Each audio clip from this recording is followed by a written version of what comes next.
Welcome back to another technical deep dive here in the debug zone. Today we're tackling a big question and breaking it down with insights from other users.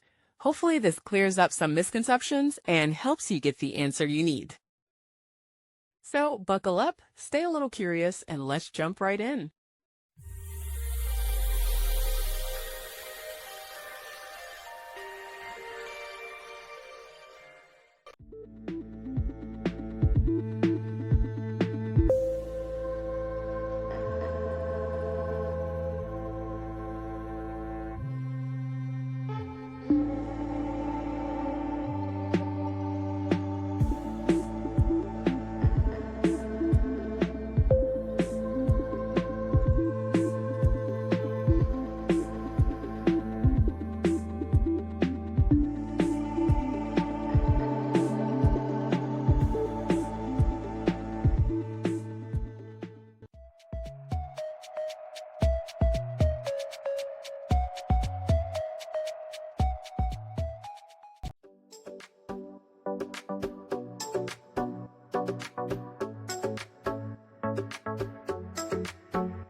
And that's a wrap.